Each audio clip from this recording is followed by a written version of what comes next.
ব্রিগেডের ময়দান থেকে মুসলিম পার্সোনাল ল বোর্ডের বাঙালি মুসলিমদের মধ্যে অন্যতম আন্দোলন মুসলিম আমরা গর্বিত।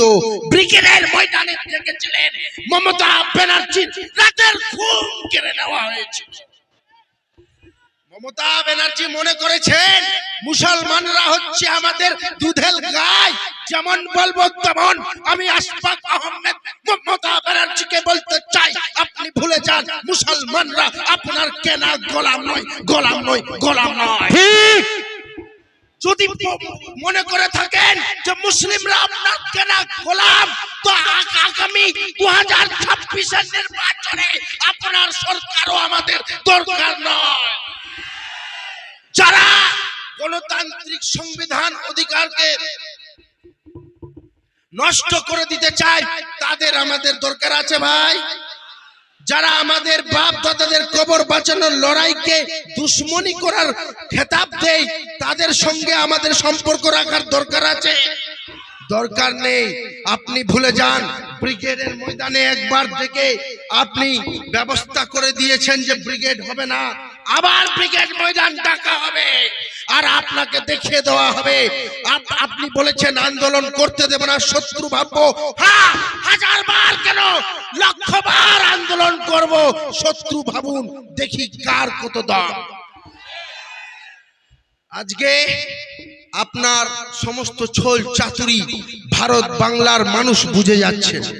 একদিকে যেমন আপনি মুসলিমদের বলেন আমি মুসলিমদের সাথে আছি, আমি বলছি না আপনি মুসলিমদের সাথে থাকুন, আমি বলছি না আপনি হিন্দুদের সাথে থাকুন, আমি বলছি আপনি গণতান্ত্রিক পদ্ধতিতে সংবিধানের পক্ষে থাকুন।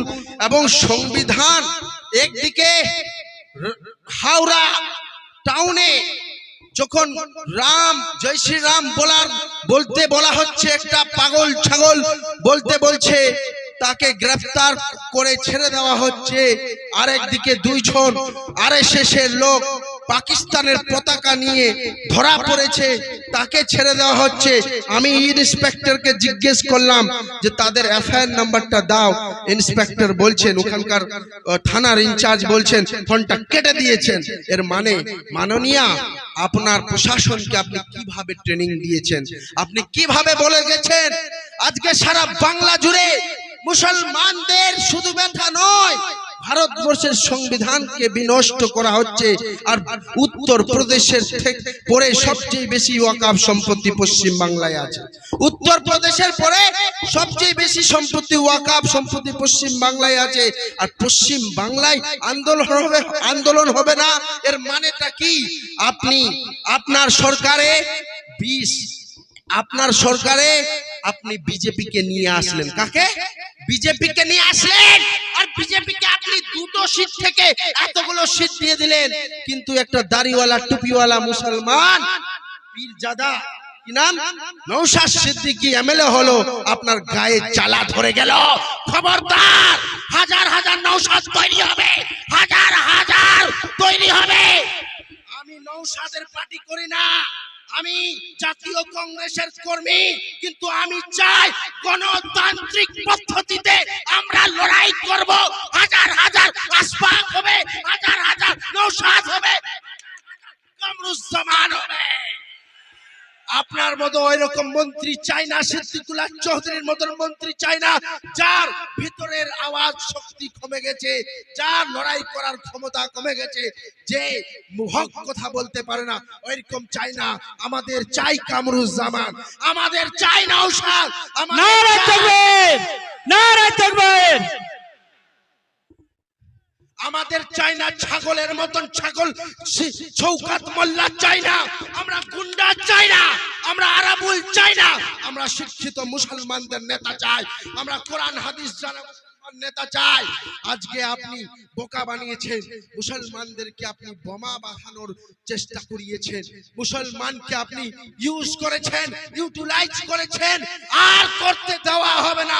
ভুলে যান, বিজেপির চুজু দেখিয়ে মুসলমানদের বোকা বানানো যাবে না। মুসলমানদের বোকা বানানো যাবে। ওয়াকফ আন্দোলন করব কেন? আমরা করব কেন? আমি সংক্ষিপ্ত বলে গলা ভালো নেই, সংক্ষিপ্ত শেষ করব। ওয়াকাব আন্দোলন না করলে কসম খোদার, কসম রব্বে কাদিরের, এই ওয়াকাব আন্দোলন এবং ওয়াকাব আইনকে পাস, এই ওয়াকাব যদি আইন লাগু হয়ে গেছে, এই আইনটাকে যদি শেষ না করা যায়, এই আইনটাকে যদি ধ্বংস না করা যায়, তাহলে আর আমাদের পশ্চিমবঙ্গে কেন ভারতবর্ষে, গোটা ভারতবর্ষে আপনাদের কবরস্থান থেকে মসজিদ থেকে শুরু করে কিচ্ছু বাঁচবে না এবং সংবিধানকে শেষ করে দিয়ে সেকেন্ড ক্লাস সিটিজেন করে দেওয়া হবে। এই বলেই আমি এই সংক্ষিপ্ত বক্তব্য শেষ করছি। আইনের কথা আপনারা জেনে গেছেন, বুঝে গেছেন। আমার আইনের বিস্তারিত বিভিন্ন লেখা আছে, আপনারা পড়ে নেবেন, বিভিন্ন ভিডিও আছে দেখে নেবেন। কিন্তু এইটুকু বলতে চাই, এ লড়াই না করলে আর লড়াই করার সময় পাবেন না। এ লড়াই খুব জরুরি। এ লড়াই হবে গণতান্ত্রিক পদ্ধতিতে, এই লড়াই হবে গণতান্ত্রিক পদ্ধতিতে, সংবিধানের পদ্ধতিতে। আর এইটুকু আমি বলে শেষ করতে চাই যে ফানুস बनके जिसकी हिफाजत हवा करे, फानूस बनके जिसकी हिफाजत हवा करे, वो समा क्या बुझे जिसे रोशन खुदा करे, जिसे रोशन खुदा करे। और बोलते चाहे जो सरफरोशी की तमन्ना अब हमारे दिल में है, देखना है जोर कितना बाजुए कातिल में है। বেশাক, ধন্যবাদ ধন্যবাদ। এখন আপনাদের সম্মুখে আমাদের ফিরোজ আহমেদ জাহেদি সাহেব শিয়া নেতা বক্তব্য রাখছেন। আমাদের আশফাক ভাই খুব গুরুত্বপূর্ণ বক্তব্য রেখেছেন।